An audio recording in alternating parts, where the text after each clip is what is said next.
Right, we're good. Good. Okay, so, hey, welcome. I'll get you in attendance at the end. So, welcome students, welcome online students, as you will also be attending these guest lecture appearances virtually. This is being recorded, so try not to swear too much. For our first guest lecture appearance here in this semester, I have a colleague of mine who I'm quite close with. He's got me out of a lot of tight spots, and he knows his stuff. And because of how I know his family was growing right when he started as a realtor, I thought he would be the perfect person to come and talk to us today about the work-life balance. So meet Adam Miller, broker and manager at Royal LePage Triland, and also, in a manner of speaking, my boss on some days. I've tried to explain to them how your broker really isn't your boss and you're an independent contractor, but Adam's my boss on occasion. So, and he's got a couple decades in real estate where I only have one, so he does have a little more experience, and I thought he'd be a great person to talk to us about work-life balance. And not only work-life balance in terms of his family as it was growing when he started, but you started in real estate working with family, which can be very interesting. You know how they say never go into business with your family or friends, but it's whatever. You can talk about that a little bit. So, Adam, how did you do it? And in case you need to get online and show us anything, we'll just... Well, I didn't get too much time to prepare. Put this up in the background if you want to go here or anything like that. Or Okay, yeah, perfect. So, Thank you, Michael. welcome, Adam. Welcome. Thank you for being here on such short notice. So as Mike said, so I have been in real estate for close to 2 decades, which seems like a long time. So I'll kind of talk about the beginning, the middle, and where I am now with work-life balance. So when I first got in, I didn't have any kids. I was living with my soon-to-be wife. So once you get into real estate, the best part of real estate is the number one killer of real estate is free time. You don't have a boss, you come to go to work whenever you want. So it's the number one reason most realtors fail. So when I first got in, I was working maybe 15 hours a week, maybe. So that's a couple open houses, a couple clients. So that's the first year you're trying to get your business started, and it's easy to just kind of not go to work. So I went from a commission sales job where I'm punching a clock in, and every day, you know, I'm there from 9 to 5 to go wherever I want, whenever I want. So after the first year, I started to actually become successful. So I went from probably a 15-hour work week to probably close to 40. So I was working a lot. The more you work, the more money you make. So you kind of get into that greed factor of how much money can I make. So I started working and working and working and working. So after the second year in business, my wife got pregnant. We had our first child. Nothing motivates you more than getting out of the house than having a small child. So you think that you're going to be the ultimate dad, stay home. No, you think, okay, I got another mouth to feed. I've got to somehow put them through college or university at some point. So I went out and started working more. The issue was my wife is a teacher. So she works for Thames Valley School Board. So my hours were evenings and weekends, where her hours were, 9 to 4 o'clock. So a lot of times it was a high five at the evening. Here, this is what I'm eating, this is what you're eating, and out the door, see you tonight. Early real estate used to, 10, 15 years ago, we did a lot of deals till 11:59 at night. We used to sign the agreement of purchase and sale to 11:59. So we had buyers and sellers making their decision at 11:45. So I would be at the office at 12, 1 o'clock in the morning, and the office would actually have 8 to 10 people in the office at 1 o'clock in the morning because we were just finishing up deals. So I would be getting home, 2 o'clock in the morning, obviously not getting up early. Marcy would go to work, and it was the same thing over and over and over. I was kind of getting in there. I had no work-life balance at the beginning. It was all work. Work, work, work. I didn't take a vacation for the first 4 years of being in real estate. So I had all this free time, but I never went away anywhere. After that, I thought, I'm so successful, I'm so smart, I know everything about real estate, so I decided to open my own brokerage. So I opened my own brokerage with my family at the time. And I went... One second. Yeah. Sorry to interrupt you, Adam. Was your mother and your brother, Yeah. your uncle, Yeah. were they in real estate, but were you before you, or were you in real estate? we were all in the exact same time. Oh, okay. So we all started real estate at the exact same day. We wrote the final exam at the same day. We actually were the first family team to ever join a brokerage that were all three rookies and that we were joining together. So it's usually a husband and wife combo where the wife has been in real estate for 10 years and the husband then retires from his job and comes into real estate. So there's always a sort of a lead. We didn't have a lead. So after 4.5 years of being with Royal LePage, I opened my own brokerage with Prudential. I went from probably a 40 to 45 hour work week to about a 90 hour work week. I would come home, I would work all day, come home, have dinner with Marcy and Ben at the time, and put him to bed and go back to work. Because I was having my own brokerage, I didn't hire any support staff. I didn't think I could afford support staff, so I was a support staff. So I would go in the evenings and broker all the deals, do all the paperwork for all the agents that we had come on board with us at Prudential. So at the peak time, we had 15 agents that were working underneath us. So I was doing all the paperwork for them. So when Mike did a deal, Mike just came in, threw his paperwork down. Never signed a trade record? Never signed a trade record sheet. Half the signatures were missing, or his FinTrack wasn't there, or his receipt of funds. So I would then be at night calling all the agents saying, you're missing this, this, this, filling in their paperwork, and then broker loading it into the system at night. So I would be getting home about midnight and then starting that all over again. So I had absolute zero work-life balance. I was eating fast food every day. You know, I was at the office, I ate in front of the computer. I was making great money. There's no doubt about it. I was making the best money I've ever made in my life. But if I went back in time and calculated how many hours I was working a week to how much money I was making, I wasn't making that great of money because I was working 2 jobs for the most part. I was working 90 hours a week. Still selling? I was still selling. I was still selling. I was still brokering. I was still managing, and I was still running the brokerage itself. So that went on for about probably 3 years of that pace. What happened after I had a gallbladder attack, I had to go in the hospital. My health actually started to deteriorate because I was eating terrible food and working all day in a high stress sort of position because I was just go. But we really wanted for nothing. If I wanted to get a car, I went and got a car. If we wanted to pay for a vacation, we could pay for a vacation. We never went on them.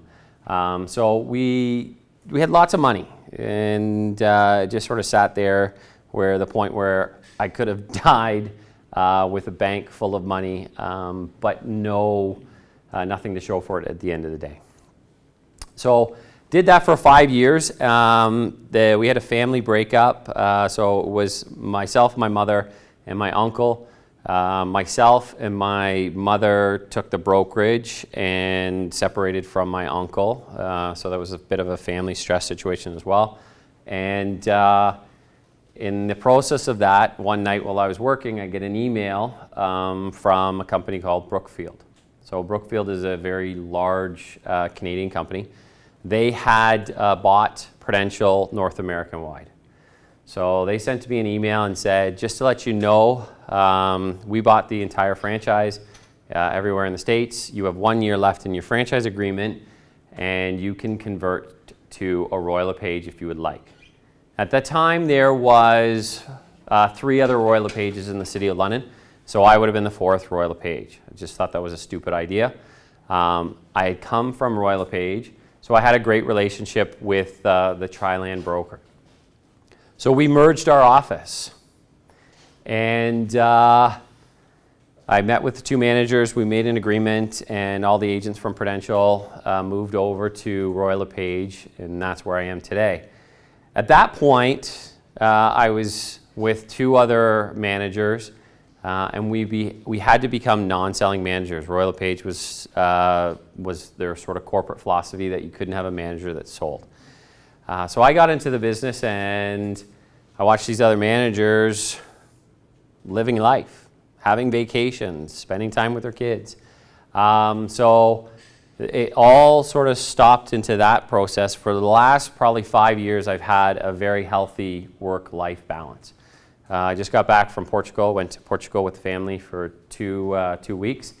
And in that process, I have two boys now. I coach football. So football has kind of taken over my work-life balance. I coach football Tuesdays for 2 hours, Thursdays for 2 hours, Saturday for 2 hours, and then the game's on Sunday. But it's a volunteer. I volunteer at 3 different boards. I'm the president of one of the boards. So it sounds like I'm busy, but compared to what I used to be, work-life balance is really great. I have my phone on me at all times because I manage 280 real estate agents. So from Woodstock, Ingersoll, St. Thomas, and London, everybody has my cell number. Now, my kids and my wife are very understanding that now I'm at every event. I'm home on weekends, and I just have to step away every once in a while, answer phone calls. Mike's phone calls are very quick because he's usually so frazzled that it comes down to how do I get out of this situation so I don't go to jail. No, I'm just kidding. But it's a lot of quick phone calls. It's easy for me to answer. I've been doing the real estate gig for a long time, so there's not a lot of questions that get away from me that too much.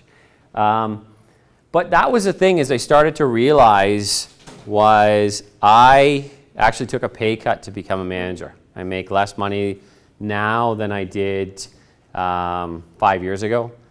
Now I'm not an owner, but I have the first right of refusal, so I will be part owner of the Royal LePage Tri-Land franchise in the next couple of years.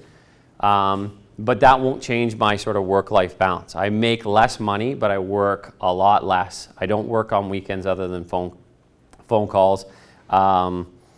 Evenings, the same thing. I'm home by 4:30, 5 o'clock. I don't miss any of my son's concerts, football games, hockey games, soccer games. If it's in the middle of the day, I'm at everything in the middle of the day. So I have I don't have no schedule that I can't manage to meet all my obligations of work, but I'm with the family at all times.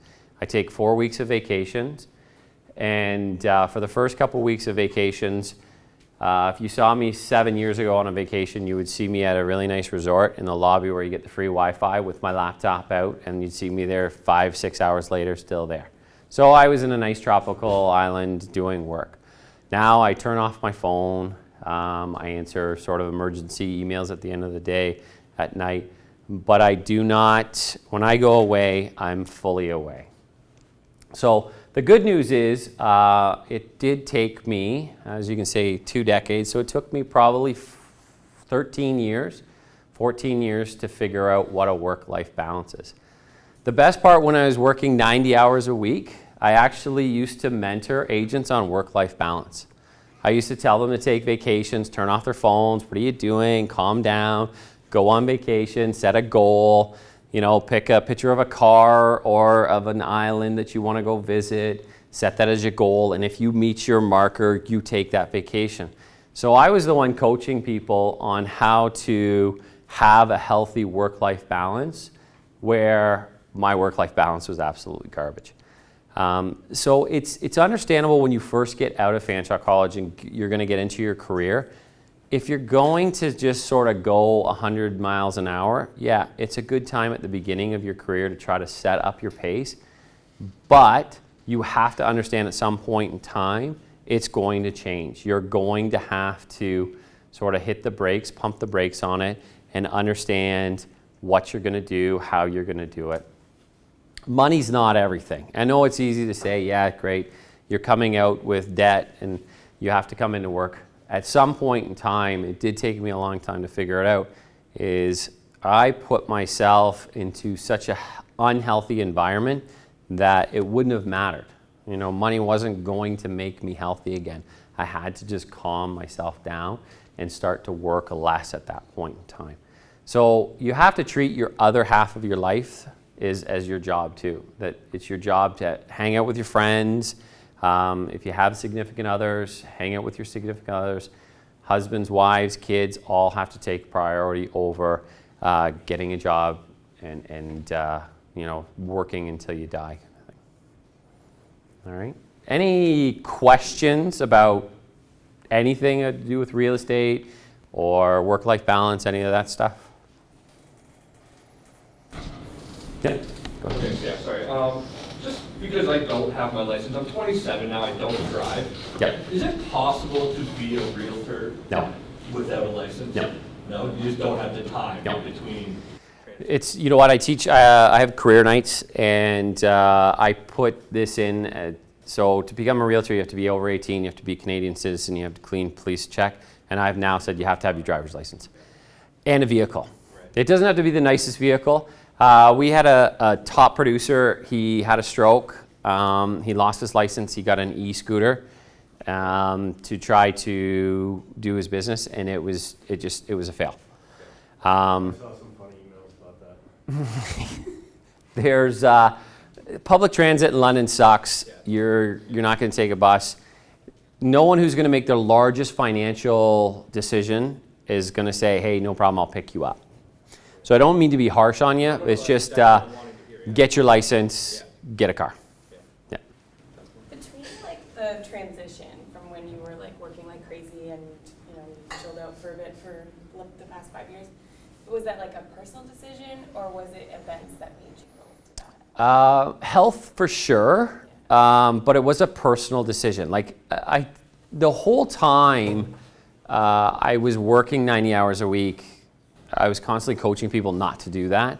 So in my head, I knew what I was doing was wrong, but I also had other agents that were relying on me. You know, I had to get things done. I could have worked smarter. So because I didn't work smarter, I just worked harder. I just was just going all the time. If I sat down and looked at how much it would have cost me to have an admin to take care of all that, opposed to how much hours I was working, it was way more affordable to have an admin. But in my head, it was just go, go, go, go, go. So if I, you know, at some point in time, you kind of wake up and take a spreadsheet and say, okay, now it's actually smarter for me to do this path, or this career, change it this way, and have a life. My kids were always, my two boys are fantastic. They never demanded that I was at anything. If I missed anything, they never made me feel guilty, but it ate me up every time. Like if I missed a concert at school, I just felt terrible for days. And they never like, Dad, I can't believe you weren't there, because I was trying to be at everything. But you know, your internal struggle, just eventually my internal struggle just started to win. Like this is just not a smart decision that I'm doing. So you're saying to just, instead of going through that, just from the beginning, think to yourself, you know what? Listen to coaches and people who you trust. Like if someone's saying, listen, you're working too hard, you're stressing yourself out, it's because they're on the sort of the outside looking in, and they're telling you probably the truth. You're never going to be a good judge of your own sort of self that's going on. So at any point in time when someone's saying something to you, stop and listen to them. There's going to be a lot of people that are going to say, hey, yeah, like just, it's okay. And it's okay to fail. Like it's absolutely okay to fail. You know, everybody talks about failure, and if you don't fail in life, you have to fail in life. You have to make stupid decisions. As long as they don't put yourself in danger or somebody else in danger, you have to make wrong choices at some point in time so that you'll learn from it. If you think you're going to be perfect, there's no way you're going to be perfect. So you gotta, that inner self that's telling you things, you gotta listen to it sometimes. And it can take a long time. It can take 4 or 5 years of listening to it till it finally clicks in that this is a good idea. Yep. like rookie real estate investors, would you recommend like investing into a renting property or a leasing property? You know, the Landlord Tenant Act is pretty crappy. So you've got to be really, really careful. It really is the landlord, it's the Tenant Act. You can't kick anyone out for anything now. Like even if I want to move into a property that I own, I got to give, you know, if they're not on a lease, I got to give them 60 days and I got to give a sworn affidavit that I'm going to move into the house. And I still have to pay them 1 month's rent.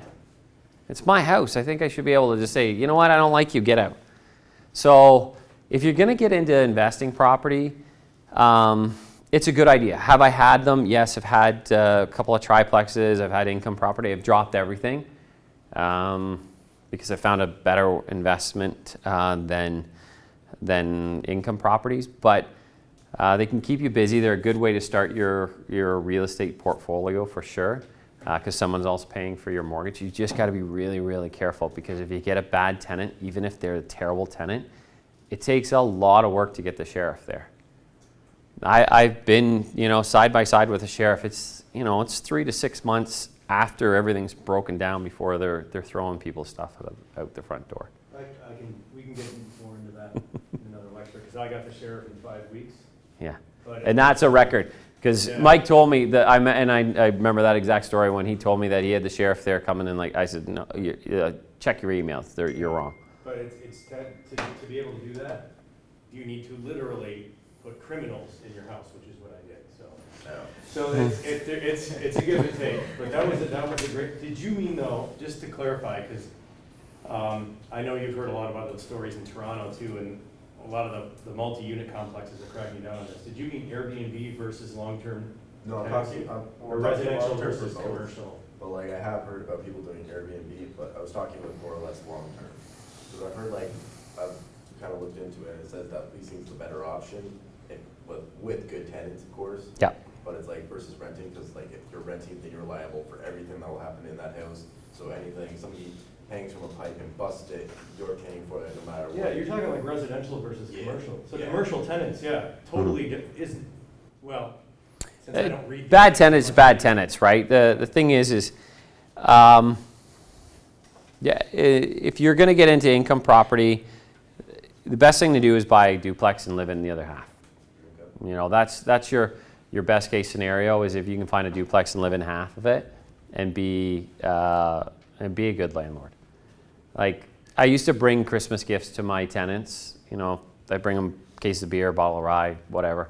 But I was always there. I was attentive, and I still had bad tenants. I still had them take advantage of it. So it's a tricky situation. And on the same lines, you've got to watch what government involvement's going to happen. You know, if you're talking flipping and getting into that whole story, you know, there's a story out there that the Liberal government's looking at doing a 50% capital gains tax on if you live in a house for a year or less, and then 50% 2 years, 30% at 3, and then 0 at 4. So real estate follows market trends, but also follows government trends as well. So you have to be careful because the Landlord Tenant Act took a bit of a change. I think it was 3 years ago, and it became that much more structured to be against the landlord. So it's always it's an iffy one for me. Any other questions? Yeah. Are you using like any time management programs or tools to like help you better manage your time? No. I use Google Calendars. I rebel against time blocking. Most A personalities will. If you're getting into real estate, it's really hard to time block. It's just mentally, you just fight against it. And I find that with most real estate agents. You can be really organized, but at the end of the day, you want to accomplish something from Monday to Friday. You want to get these 5 things done. That's to me how I like to work. I like to follow up on things like that. But A personalities, which are usually fairly successful real estate agents, are procrastinators. They don't like, the reason they got into real estate is they don't want a boss. They don't want to be told what to do, even by themselves. If they say, okay, I'm going to on every Tuesday, I'm going to block 2 hours to call all my sphere of influence and, you know, set up appointments. You'll never do it. We've been talking about that. So. Yeah, so We've been talking about a lot of this stuff. time blocking is it great? If you can do it, great. Fantastic. I can't do it. So half my appointments are, I share my calendar with the two other managers. Their calendar is full. They look like they do 10 times more than I do. 90% of my calendar is here. So I'm just flying half the time. You know, the only thing I love about Google is I've set it for 15-minute reminders so that when I've totally forgotten an appointment, I hope I can get to somewhere in 15 minutes. I should probably set it for half an hour. But yeah, it's what I think everyone strives to run their own business and be their own boss. And once you get to that level, the last thing you want to do is just follow all the rules and, you know, show up on time for everything like that. So, any other questions? Sorry. No, it's no I got problem. one more. Just because we brought it up, does Airbnb actually pose a problem? For Yes. real estate? It doesn't pose a problem. It's very profitable. I have a bunch of agents that have them. And they'll have them until it's legislated that they can't, for the most part. Condos, where people want is condos and Airbnbs go hand in hand because everything's taken care of for you.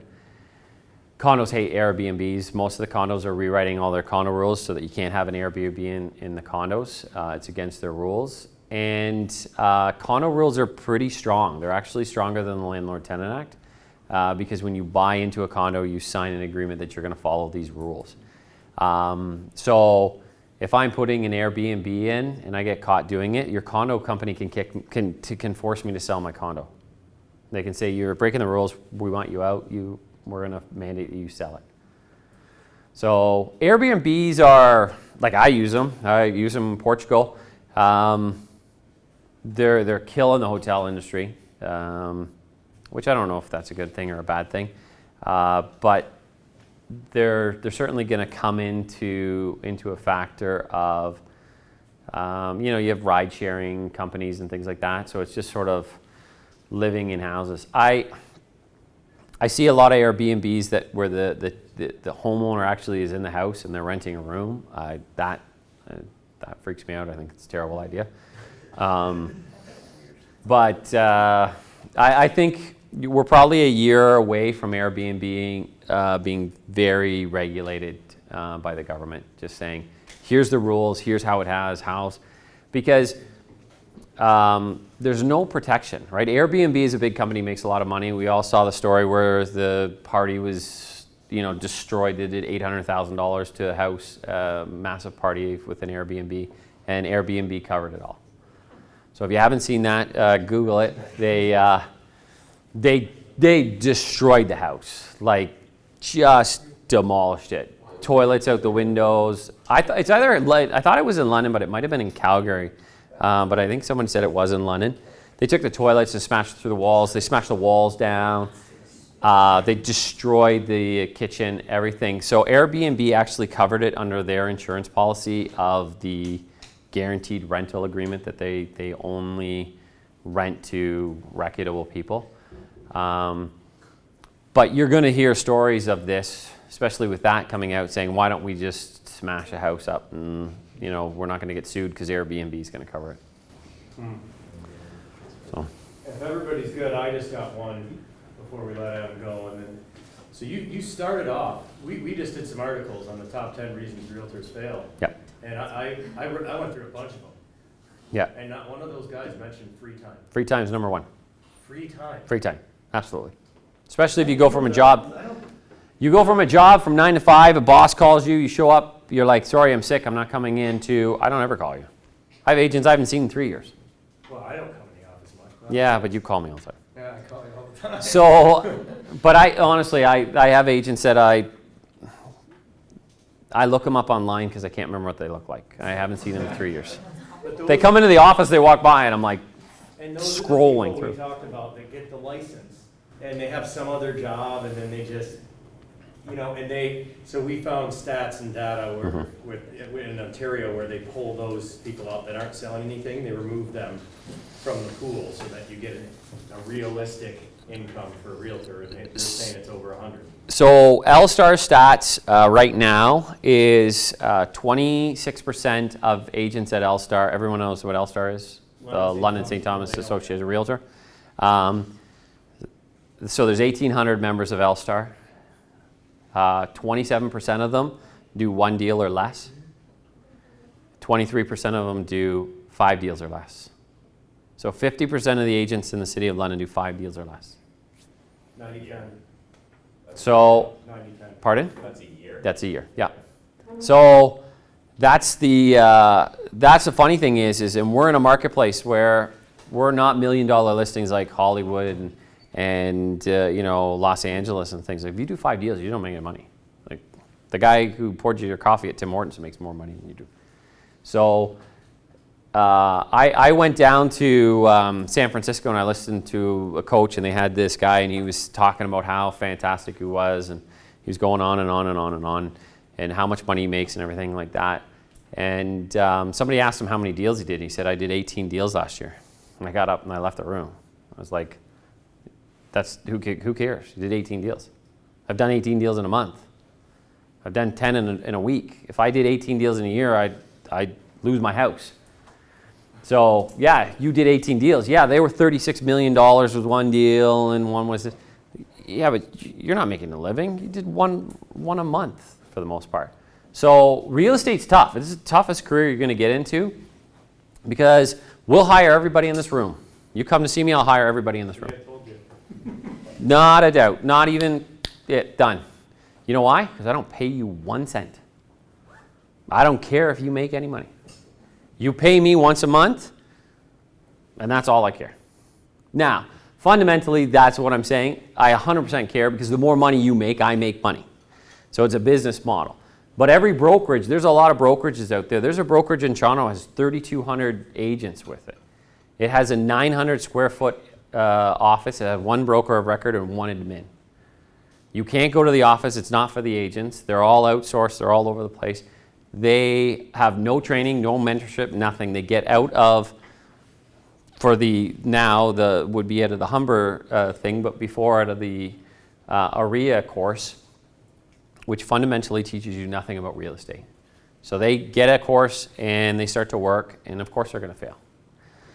There is absolutely no training that you're going to take in real estate to get your real estate license until you get to the brokerage.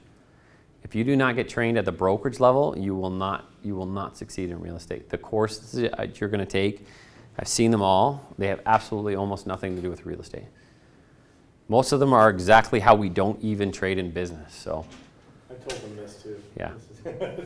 So that's the thing is that like we'll hire everybody because you could be the next great agent. That's how we see it. But when we hire you, there is a set sort of rules that you have to. You have to come to a 10-week training course. You have to do your mentorship through me. Every deal for the first couple of years, when you sign it and fill it, before you send it to your client, you send it to me. So I'm at the Knights games, I'm going through deals really quickly, looking at it, saying, okay, you've done this wrong, you've missed this clause, what's wrong, you're closing on a Sunday. Fix that, send it back to me. Because there's nothing more devastating than a client, you sliding across their dining room table and it's full of errors. And they're going to spend $450,000 on a house, and you just screwed up the whole piece of paper that's going to happen. We will get into that kind of stuff in the second half of the course. But Yeah. Teaching you things in a different way. Yeah, so the thing is real estate that's the thing. It's because once you get to a point, I'm not calling you. If you're sick for a day, I don't know. If you're sick for a week, you can be on vacation, I don't know.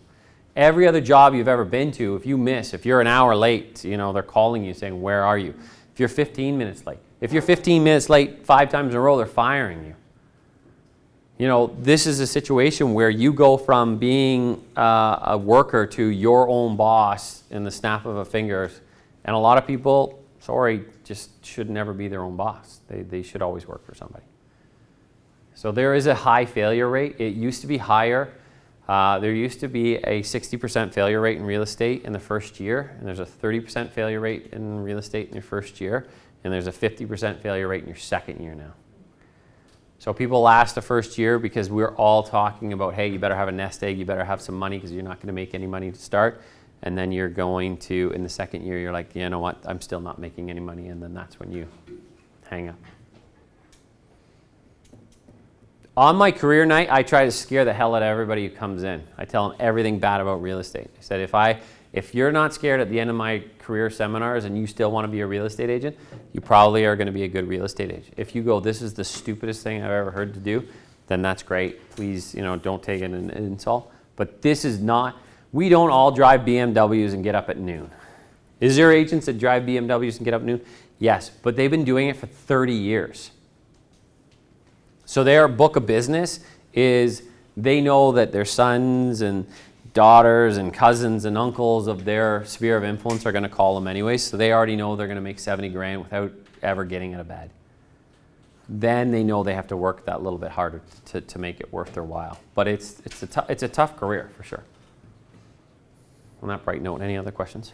So would you say you start making money like after 2 years then? You will not, very rarely do we have agents make money in their first year. No. And the reason is let's say you have to tell all your friends and family that you're now in real estate like 13 times before they remember. So your first year, you're just reminding everybody you know that you're in real estate. So for example, I made more money in my second 2 months of my second year than I did all of my first year. Because all the seeds I planted in year one started to be like, okay, now. People don't just say, hey, you know what, I'm going to buy a house tomorrow.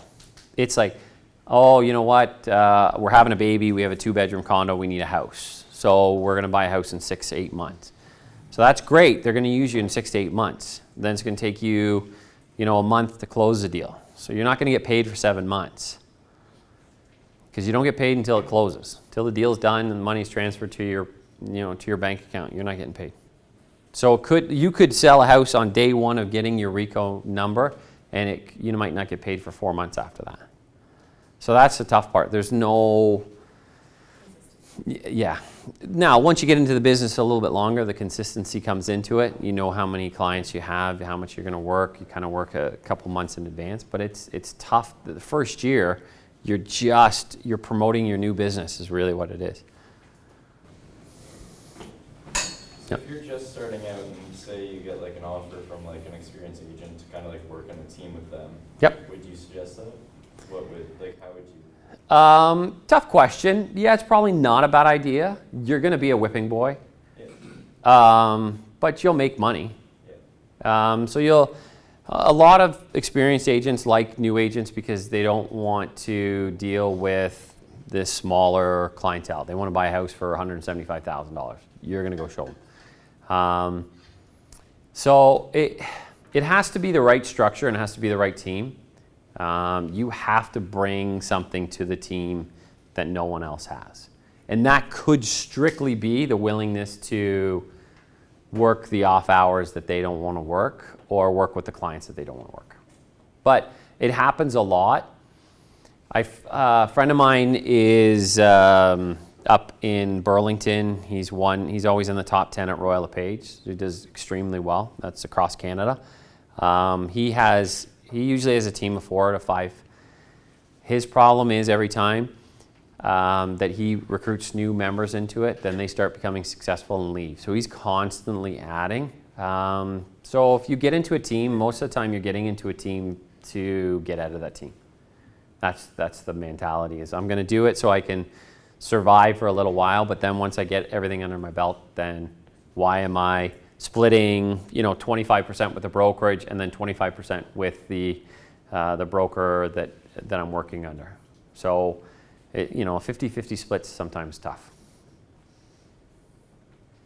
Anything else, guys? Hey, thanks, Adam. That was awesome. Thank